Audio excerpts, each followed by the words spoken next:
आज हम पढ़ेंगे कक्षा 10 गणित अध्याय 1 वास्तविक संख्याएं प्रश्नावली 1.1 का 5वां सवाल। प्रश्नावली 1.1 का 5वां सवाल है,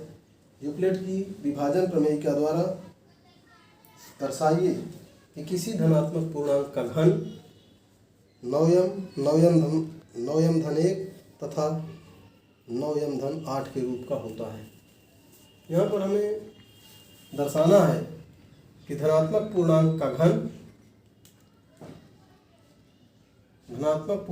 घन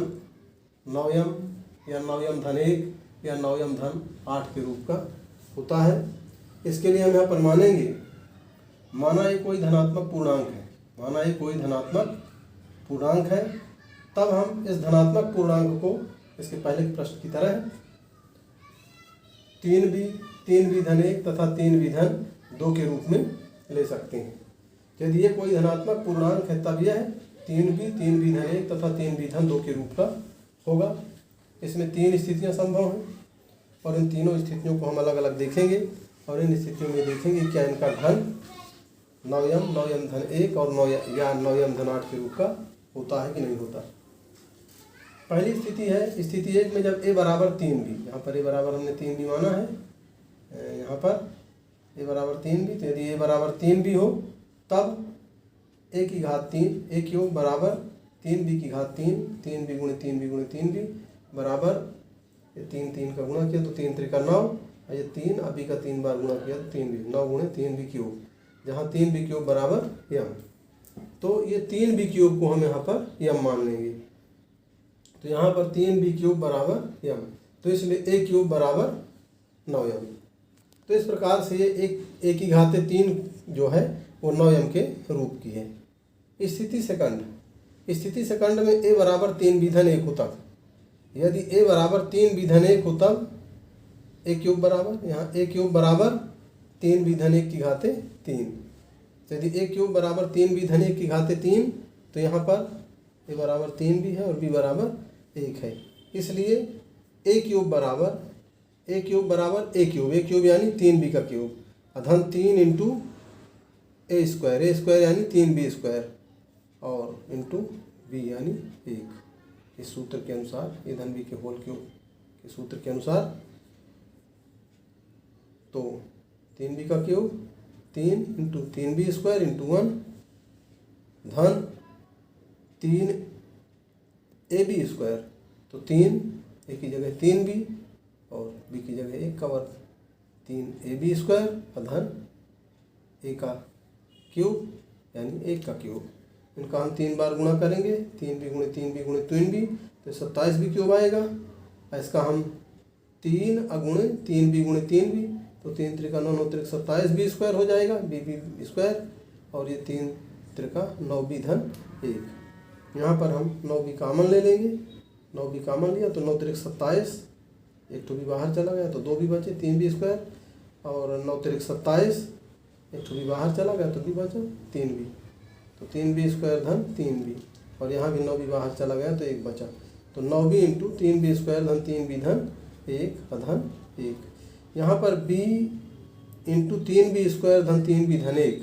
b इंटू 3b स्क्वायर धन 3b धन 1, इसको हम m मान लें। यदि इसकी जगह m लिख दें तो इसलिए a क्यूब बराबर 9m धन 1, अर्थात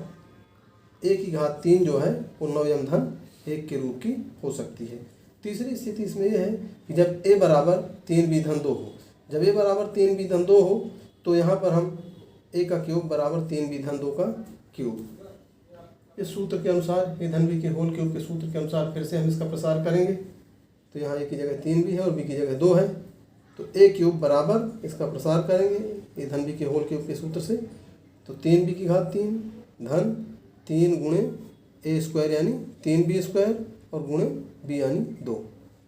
फिर धन 3ab स्क्वायर, तो 3 गुणे a की जगह 3b और b की जगह 2 का स्क्वायर, 3ab स्क्वायर अधन b क्यूब यानी b 2 है तो 2 की घात 3। इस प्रकार से इनका अलग अलग गुणा करेंगे, 3b गुणे 3b 3 बार तो 27b क्यूब आया, और 3 गुणे 3b गुणे 2b इसका गुणा कर देंगे तो 3 त्रिका 9, 9 त्रिक 27, 27 दूनी 54 बी स्क्वायर, और इसका गुणा करेंगे 3 त्रिका 9 बी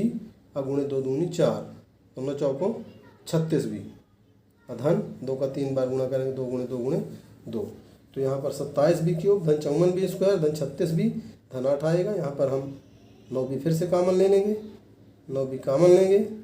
तो 9 त्रिक 27, एक ठो बी बाहर आ गया, तो यहाँ पर 2 ठो बी बचे, फिर 9 छक्का 54, यहाँ पर 6 आ गया, एक ठो बी बाहर चला गया, एक ठो बी बचा, और 9 चौको 36, यहाँ 4 बचा, बी बाहर चला गया, और धन 8। यहाँ पर बी इंटू 3 बी स्क्वायर धन 6 बी धन 4, बी इंटू 3 बी स्क्वायर धन 6 बी धन 4 बराबर यम लिख देंगे। तो इस प्रकार से बराबर हो जाएगा 9 यम धन 8। तो यहाँ पर एक ही घाते 3 करने पर 9 यम धन 8 के रूप का आया। यहाँ पर हम 1, 2 और 3 इन तीनों में देखते हैं, ये तीनों ही एक योग के, तीनों ही एक ही घाते 3 है, यानी कि एक योग है। चूँकि ये तीनों ही एक योग हैं और एक किस रूप के हैं, यहाँ पर एक योग 9 यम के रूप का है, यहाँ पर एक योग 9 यम धन 1 के रूप का है, और यहाँ पर एक योग 9 यम धन 8 के रूप का है। तो एक योग उपर्युक्त मानों से स्पष्ट है कि एक योग को 9 से विभाजित करने पर शेषफल, इससे हम ये स्पष्ट कर देते हैं, ये स्पष्ट है